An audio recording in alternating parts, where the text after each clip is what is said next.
Viral, seorang guru SMK diduga menampar 3 orang siswanya di Kabupaten Bogor, Jawa Barat karena bercanda saat sholat. Ya, sementara itu di Sumbawa Barat, Nusa Tenggara Barat, seorang guru dituntut orang tua siswa karena memukul siswa yang tak melaksanakan sholat.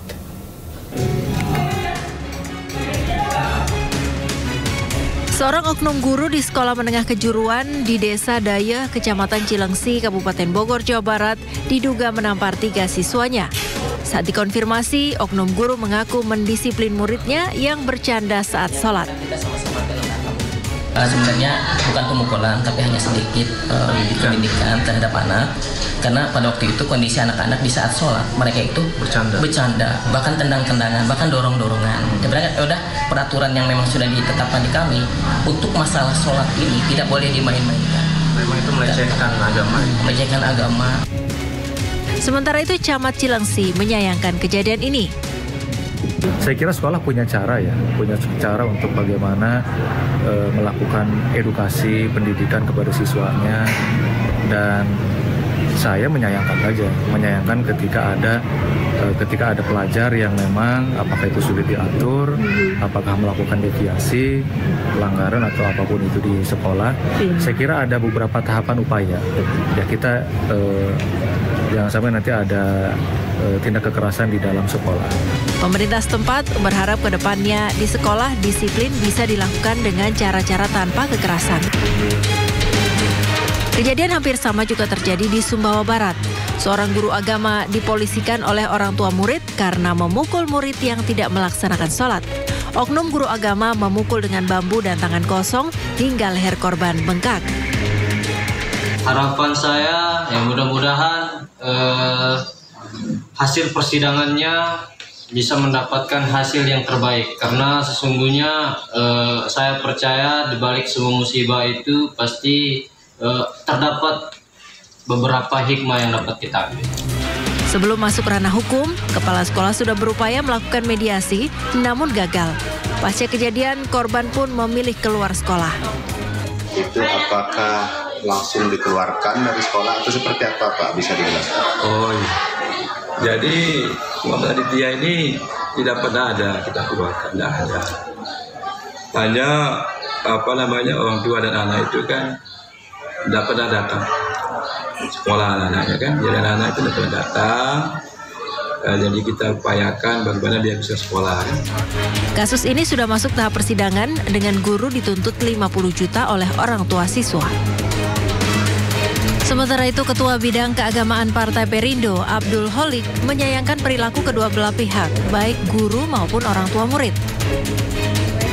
Saya kira juga sebagai orang tua harus memahami proses pendidikan di lembaga-lembaga pendidikan ya. Memang yang namanya lembaga pendidikan itu kan tidak terlepas dari proses interaksi ya antara guru dan murid, peradilan, tetapi saya kira bisa diprotes kepada penanggung jawab pendidikan setempat dan dicarikan jalan keluar untuk bisa dicarikan solusi. Jadi saya kira orang tua dari yang bersangkutan juga tidak bijak ya, karena ini proses edukasi yang itu bisa saja ada ekses. Tim Liputan iNews melaporkan. Dan bisa untuk membahas lebih dalam terkait kasus kekerasan di sekolah, kita sudah terhubung melalui sambungan Zoom dengan Toto Amin, praktisi pendidikan dari Universitas Muhammadiyah. Ya, selamat pagi Pak Toto. Selamat pagi, Mbak Kesia, Mas Todi. Pak Toto, melihat kasus yang baru saja terjadi, bagaimana tanggapan Anda Pak Toto? Apakah ini kemudian merupakan bentuk kasus kekerasan atau kedisiplinan?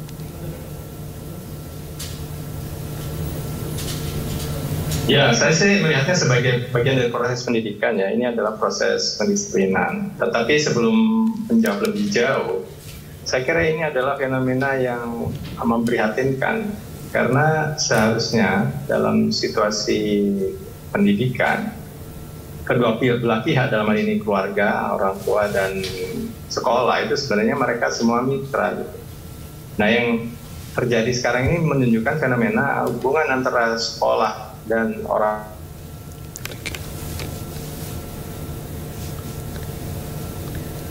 Pak Toto?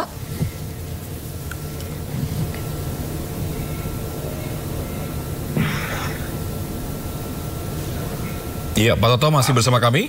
Oke. Baik.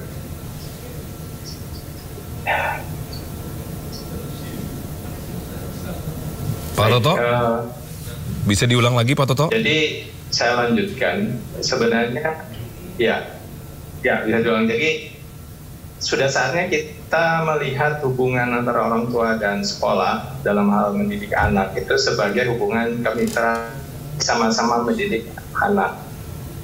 Yang terjadi sekarang ini adalah seperti transaksional. Jadi guru mendidik karena orang tua sudah membayar, sudah ada kewajiban yang diselesaikan orang tua, kemudian kewajiban dari guru harus menjalankan kewajibannya mendidik anak. Padahal mendidik anak itu peran keduanya, jadi tidak bisa transaksional seperti ini. Kalau transaksional ya udah, nanti ketika terjadi sesuatu ya saya menuntut Anda sekian juta.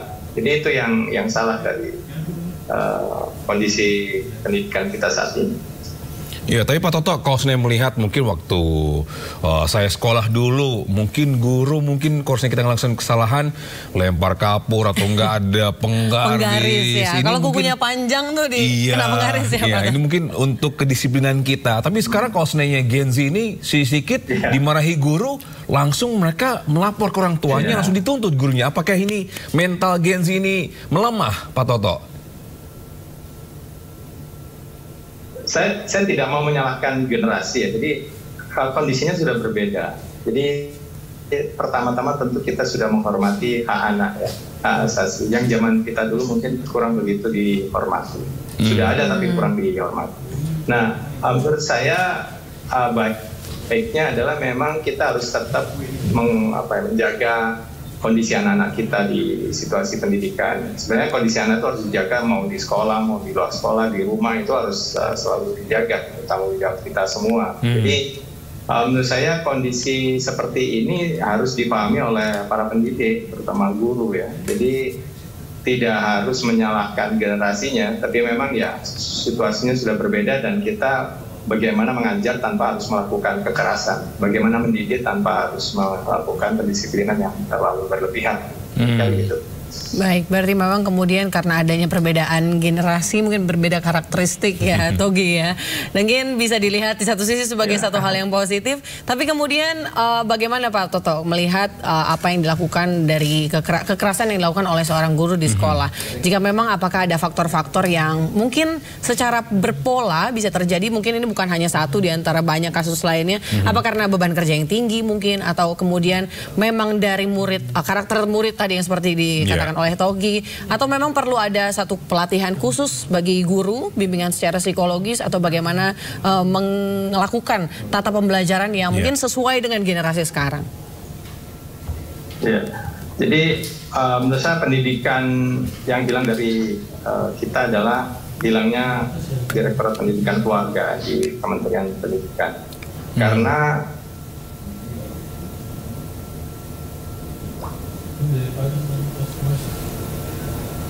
Pak Toto? Ya, jadi saya ulang lagi. Jadi yang hilang sebenarnya adalah bagaimana kita membantu para keluarga untuk mendidik anak-anaknya. Nah, ini kurang intensif karena pendidikan keluarga sudah tidak lagi menjadi salah satu direktorat atau dirjen di Kemendikbud gitu. Jadi padahal pendidikan nilai karakter dipekerti itu ada dimulai di keluarga gitu. Jadi sehingga keluarga kita kebanyakan tidak siap untuk bersama-sama sekolah dan masyarakat mendidik anaknya gitu. Jadi saya pikir ini penting, ini wake up call untuk supaya kita pemerintah turun tangan untuk ikut membina keluarga dalam proses pendidikan anak. Saya kira itu. Apa saja yang harus dievaluasi dari pemerintah untuk kebaikan pendidikan Indonesia ini, Pak Toto?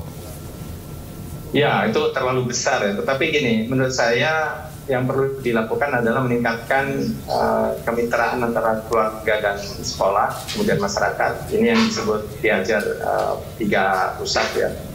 Dalam hal ini juga kita harus meningkatkan kompetensi guru-guru kita dalam mengelola atau mendidik anak-anak di sekolah gitu ya. Jadi ini yang perlu ditingkatkan, dan saya kira banyak guru kita yang tidak atau kurang memahami era baru di mana kita harus menghormati atau menjaga anak kita tanpa melakukan kekerasan.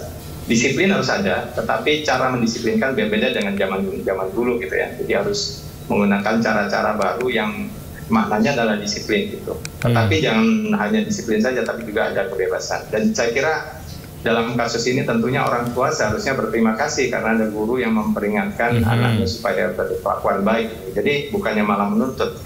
Kalau seperti ini nanti akan tidak selesai. Semua guru nanti takut mendisiplinkan anak kita malah jadi gak karuan kelakuannya nanti kan. Jika kemudian seorang siswa melihat cara-cara disiplin yang dilakukan guru, kemudian menyimpang bagi siswa tersebut, bagi seorang siswa yang menyaksikan atau mungkin mengalami kekerasan dalam tanda kutip oleh guru di sekolah, apa yang harus dilakukan Pak Toto? Kepada siapa memang seharusnya siswa mengadu dan harusnya bagaimana mediasinya dari kasus-kasus yang terjadi?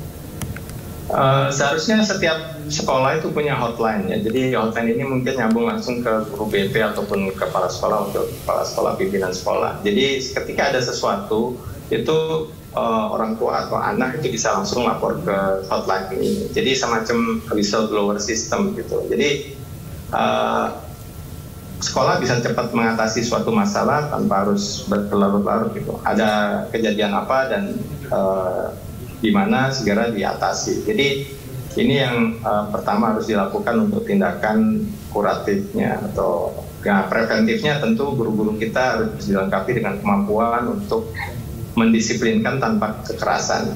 Dan buat anak didik juga ketika melihat kekerasan juga seharusnya dibikin sensitif. Jangan terbiasa menggunakan bahasa kekerasan. Karena memang di beberapa daerah itu kadang-kadang bahasa verbal itu dimengerti. Yang bahasa dimengerti adalah bahasa fisik gitu, kekerasan. Pakai rotan, pakai bambu. Nah itu beberapa wilayah memang seperti itu.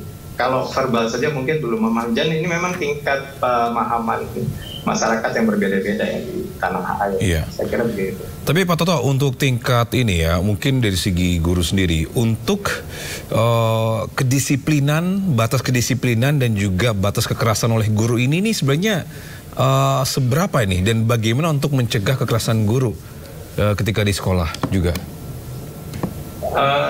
Jadi guru harus dikali salah satu kompetensinya adalah persuasi ya, dari mana persuasi anak didik. Dan kalau kita lihat anak didik yang nongkrong melakukan sesuatu yang tidak produktif, tentu pendekatannya bukan marah-marah, tetapi harus diberikan persuasi. Nah persuasi antara orang guru dengan guru berbeda kan guru dengan anak didik gitu. Jadi ada cara-caranya untuk mendidik anak dalam rangka supaya mereka ikut pendidikan atau proses yang kita harapkan sebagai guru gitu. Jadi itu yang menurut saya perlu sekali lagi dijalankan. Dan kekerasan di lingkungan pendidikan itu akan berbekas lama gitu. Jadi para guru harus sadar itu.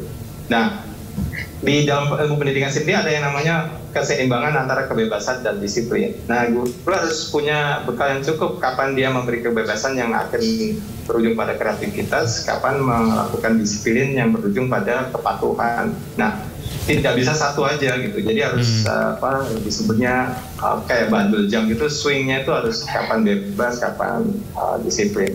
Capek kalau dia disiplin terus, tapi kadang diberi kebebasan.